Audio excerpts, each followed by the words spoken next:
시장에서 코스닥 701.14선 터치하면서 마무리되었습니다. 하락장이 이어지긴 했지만 1년 2개월 만에 코스닥이 700선에 진입을 했는데요. 이 지수가 오르기까지 다양한 배경들이 있었을 것 같습니다. 어떠한 배경들이 있었을까요? 예, 지난주에 코스닥이 모처럼 만한 700포인트를 이제 밟게 됐습니다. 1년 2개월 걸렸죠.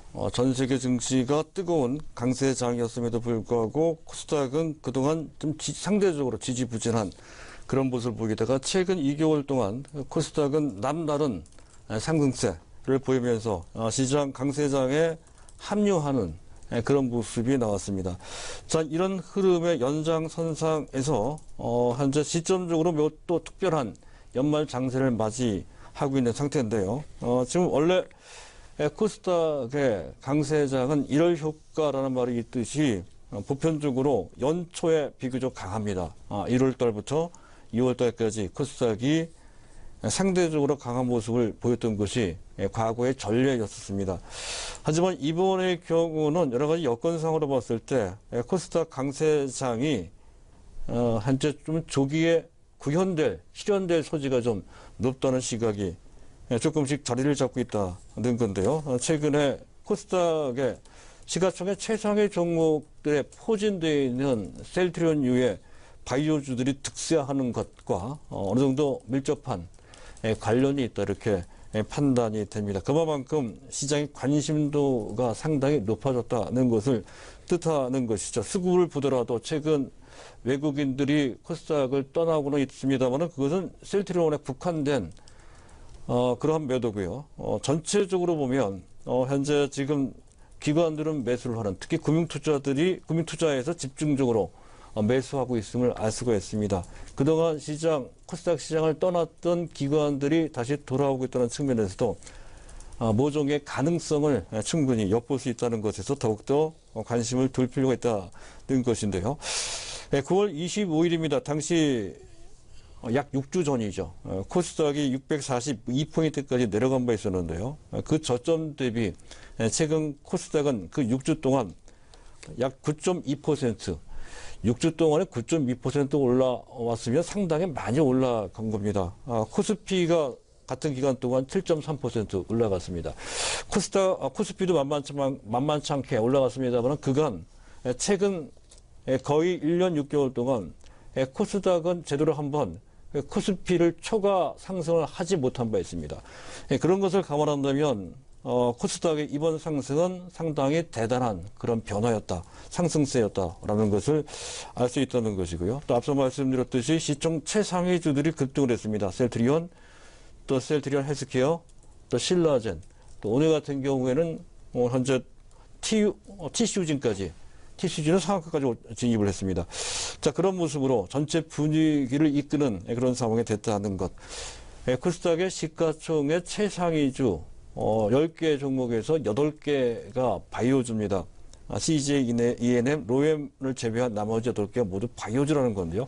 그 점은 다소 부담이 될 수 있는 현상이기는 합니다. 자, 그런 상태고요. 어쨌든 그런 상황, 이런 기대를 어떤 관점, 어떤 근거로 할 수 있는지에 대한 판단을 해보겠습니다. 일단 현재 최근 코스닥 제2의 바이오 전성시대가 온다라고 하는 그러한 기대감이 상당히 깔려있는 상태라는 것이죠. 또한 최근 들어서 현재 IT 같은 경우에는 코스피 IT 대형주들은 금년 들어 약 40%, 삼성전자, SK하이닉스 같은 종목들 40%나 올라갔습니다만은 코스닥의 IT 중소형주들은 상대적으로 못 올라갔습니다. 약 9% 정도밖에 되지 않았습니다. 그 얘기는 현재 물론 시장 전체를 봤을 때 바이오주들이 이끌고 있습니다만은 그동안 차이를 보였던 코스닥과 코스피 및 해당 주요 섹터들의 주가 차이가 있었습니다. 그 격차를 메꾸는 그런 수순이 나올 소지가 있는 배경으로 작용이 된다는 것이죠. 또 한 가지는 정부의 정책적 수혜도 받게 됩니다. 30년간 30조 정도 수준의 벤처를 지원하겠다라고 하는 정부의 정책 의지도 밝힌 바 있고요. 또 현재 정부, 특히 한국거래소 관련 기관이죠. 또 현재 금융위원회 차원에서도 정책자금 가령 현재 지금 연기금 같은 케이스가 되겠습니다. 정책자금이나 또는 세제 혜택, 또 코스피와 코스닥 우량주를 같이 묶어서 통합된 합성 지수를 만든다 하는 것까지 현재 제기가 되고 있는 그런 상태입니다.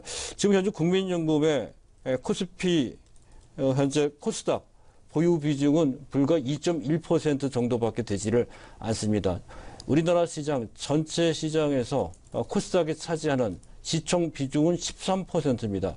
국민연금이 여기저기 골고루 투자를 한다고 한다면 코스닥에 적어도 10% 이상, 적당하게 13% 정도 배정을 해야 됨에도 불구하고 현재 코스닥을 갖고 있는 비중이 2.1% 정도밖에 되지 않는다는 것이죠. 총 금액으로 따지면 2조 6천억 정도가 됩니다. 만약에 반드시 그렇게 된다는 보장은 없습니다만은 지금 현재 2.1%의 보유 비중에서 적어도 10% 이상 현재 비중으로 그 보유 비중을 늘리게 된다면 이 상태에서 매년 1조 내지 2조 정도밖에 순매수를 하지 않는 연기금이 갑작스럽게 10조 이상의 매수 여력이 특히 코스닥에 집중될 수 있다는 것이죠. 물론 전부 다 또 한꺼번에 되지는 않을 겁니다. 어쨌든 그럴 가능성이 또는 그런 분위기가 어느 정도는 현재 시장, 특히 코스닥을 현재 북돋는 데 도움을 줄 것으로 예상이 되는 그런 상황입니다.